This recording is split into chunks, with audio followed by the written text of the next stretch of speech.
নমস্কার বন্ধুরা, আমি তুহিন রিভিউলজি চ্যানেলে আপনাদের প্রত্যেককে স্বাগত জানাই। এখন কথা বলবো নেটফ্লিক্সের নতুন কাজ ডাব্বা কার্টেল। এই সিরিজটি বেরিয়ে গেছে, তা দেখতে অনেকটাই লেট হয়ে গেছে। তা কেমন কি লেগেছে এই সিরিজটি আজকে মূলত আপনাদের সাথে সেটা নিয়েই আলোচনা করব। তা এখানে টোটালে আছে 7টা এপিসোড। ওই প্রত্যেকটা এপিসোডের ডিউরেশন আছে 40 থেকে 45 মিনিট করে। লাস্ট এপিসোডটা শুধু 1 ঘন্টার, বাদ বাকি সব 40 থেকে 45 মিনিটের মধ্যে। ওই মোটামুটি আপনাকে 5 থেকে 5.5 ঘন্টা কিন্তু আপনাকে এই সিরিজটির জন্য ব্যয় করতে হবে। তা কেমন কি লাগলো এই সিরিজটি? তা এখানটা যদি গল্পটা ছোট্ট করে বলি, তা গল্পটা এখানে দেখানো হচ্ছে যে মডেলা বলে একটি ড্রাগ, সেটা একটা ফার্মা কোম্পানি তৈরি করছে এবং এই ড্রাগ বানানোর জন্য ইন্ডিয়াতে 5টা কোম্পানির কাছে লাইসেন্স আছে এবং এই ড্রাগের জন্য বিভিন্ন সাইড এফেক্ট দেখা যাচ্ছে এবং সাইড এফেক্টের ফলে বিভিন্ন লোকও এই ড্রাগসের ফলে মারা যাচ্ছে। এর ফলে যারা ড্রাগ কন্ট্রোল ডিপার্টমেন্ট আছে তারা এই ফার্মা কোম্পানির জন্য ইনভেস্টিগেশনে লেগে আছে যে কে এই অ্যাকচুয়ালি ড্রাগগুলো তৈরি করছে। আর অন্যদিকে আমরা দেখতে পাচ্ছি যে শালিনী পান্ডে এবং তার যে বিজনেস পার্টনার আছে তারা কি করে এই যে ড্রাগস চক্করের মধ্যে ফেসে যাচ্ছে, যে ড্রাগ তৈরি করা সেটাকে মার্কেটে বেচা, এই যে টোটাল যে ব্যাপারটা, যে তারা নিজের ইচ্ছায় আসেনি এই ড্রাগসের জগতে এবং এই ড্রাগস মার্কেটে নতুন একটা রূপে নিয়ে আসছে এবং কেন নিয়ে আসছে কি বৃত্তান্ত এক এক করে প্রত্যেকেই এই মেকিংয়ের মধ্যে, এই যে ড্রাগ মেকিংয়ের মধ্যে যুক্ত হয়ে যাচ্ছে। এই যাবতীয় ব্যাপার জানতে হলে কিন্তু আপনাকে এই 7টা এপিসোডের সিরিজটি দেখে নিতে হবে। তাই এই সিরিজটি আমি বলবো কিন্তু বেশ ভালো একটা সিরিজ, বাট খুব যে এক্সট্রাঅর্ডিনারি বা খুব যে খারাপ সেটা আমি বলবো না। এন্টারটেইনিং কাজ, কিন্তু মানে কোথাও আপনাকে কিন্তু সেইভাবে বোর করাবে না এই কাজটা, এইটুকুনি আমি আপনাকে বলতে পারি। কারণ এই এই মানে 7টা এপিসোড থরলি এঙ্গেজিং এবং খুব সুন্দর করে সেগুলোকে এঙ্গেজ করে রাখা হয়েছে। মানে দেখুন এই যে শোয়ের যে প্যাটার্নটা অনেকটা কিন্তু ব্রেকিং ব্যাডের মতন, কারণ ব্রেকিং ব্যাডের থেকেই কিন্তু ট্রপিংস নিয়ে এই শোটাকে ডিজাইন করা হয়েছে।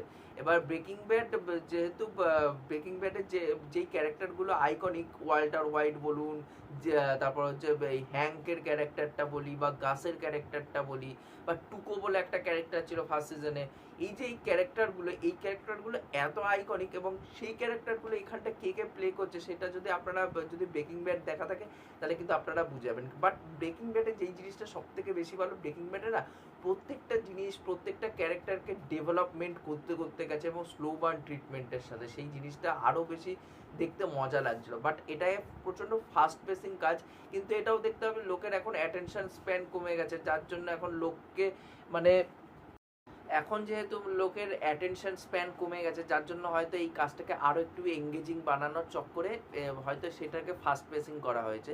বাট কিন্তু থরলি এঙ্গেজিং এর জন্যই হয়েছে কিন্তু কাজটা, সেটা দেখতে ভালো লাগছে, কিছু না কিছু হ্যাপেনিং হচ্ছে, মুভ করছে গল্পটা, সেই জিনিসটা দেখতে কোথাও না কোথাও খুব ভালো লাগছে। এখানে যদি পারফরমেন্সের কথায় আসি, শাবানা আজমি কিন্তু দুর্দান্ত পারফরমেন্স দিয়েছে এবং তার পারফরমেন্স নিয়ে সত্যি কথা বলতে গেলে আমিও নিজেও কথা বলতে পারি না, সে একজন লেজেন্ডারি অভিনেত্রী। এবার সেই জায়গা থেকে দাঁড়িয়ে তার মানে কিছু কিছু জায়গা না এত দুর্দান্ত লাগছে তার পারফরমেন্স, মানে সে কোনো কথা বলছে না বাট এক্সপ্রেশনের মাধ্যমে সব কিছু বুঝিয়ে দিচ্ছে, সেই জায়গাগুলো খুব ভালো লেগেছে। জ্যোতিকার কাজ কিন্তু এখানটা খুব ভালো লেগেছে। যিশু সেনগুপ্তও কিন্তু খুব সুন্দর করে এখানটা পারফরমেন্স দিচ্ছে এবং যিশু সেনগুপ্ত জ্যোতিকার মধ্যে যে কনভারসেশন হবে একটা ঝামেলার জন্য, সেই ঝামেলার কনভারসেশনগুলো কিন্তু খুব সুন্দর করে তারা দুইজন পারফরমেন্স দিয়েছে। এবং সব থেকে ভালো লেগেছে যে যিশু সেনগুপ্তকে মানে কোনো ওয়েব সিরিজের মধ্যে আগে থাকতে মেরে ফেলে দেওয়া হয়নি বা তাকে লেস ক্যারেক্টার করে দেওয়া হয়নি, তাকে মোটামুটি একটা গুরুত্বপূর্ণ চরিত্র কিন্তু দেওয়া হয়েছে, সেটা দেখতে কোথাও না কোথাও খুবই ভালো লেগেছে।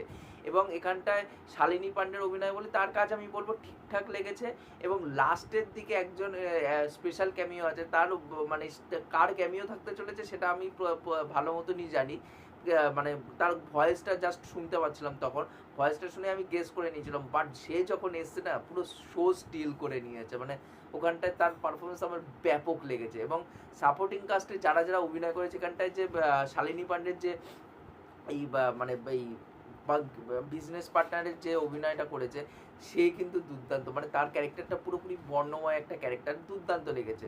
এবার দেখুন ব্রেকিং ব্যাড যারা দেখা আছে বা এরকম টাইপের ইন্টারন্যাশনাল যাদের কাজ দেখা আছে তাদের এই সিরিজটাই বলবো যে তাদের ওই ওকে লাগবে। বাট যারা ইন্টারন্যাশনাল কাজ দেখেনি, এই টাইপের কাজ প্রথম দেখছে, তাদের কিন্তু কাজটা দারুণ লাগতে চলেছে, এইটুকুনি বলতে পারি।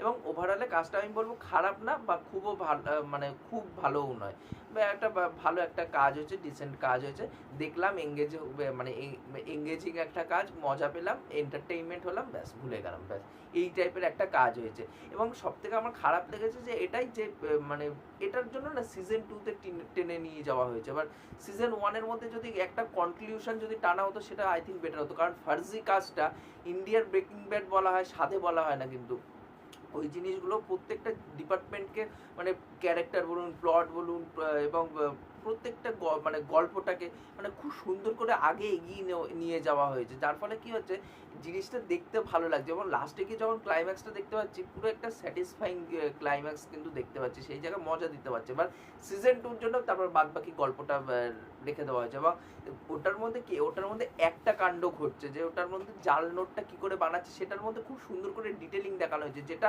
এই ডাব্বা কার্টেলের মধ্যে এই যে ড্রাগসের চক্করে এরা পড়েছে, যে এই জিনিসগুলো মানে সেইভাবে দেখানো হয়নি। তারপর মডেলার যে ব্যাপার উঠে আসছে, সেটাও ঠিকঠাক করে দেখানো, এবং প্রচুর সাবপ্লট খুলে দেওয়া হয়েছে এই গল্পটার মাধ্যমে, যার ফলে এত সাবপ্লট হয়ে গেছে, টু মাচ সাবপ্লট হয়ে গেছে, এক একজনের প্রত্যেকের এক একটা করে নিজস্ব ব্যাক স্টোরি রাখা হয়েছে, যার ফলে কি হচ্ছে লাস্টে গিয়ে একেবারে কনক্লুশনটা দিতে পারছে না স্যাটিসফাই। এবার সেটার জন্য আবার সিজন 2-র জন্য টেনে নিয়ে যাওয়া হয়েছে। এবার দেখার, এটার যদি ভিউয়ারশিপ খুব ভালো থাকে, তাহলে পরবর্তীকালে হয়তো আমরা দেখতে পারি যে এটা সিজন 2 দেখার বাদ বাকি কী হয়। তা ওভারঅলে আমি বলবো ভালো একটা কাজ হয়েছে। আপনারা যারা দেখেননি এই কাজটি, তারা অবশ্যই গিয়ে একবার চেক আউট করতে পারেন।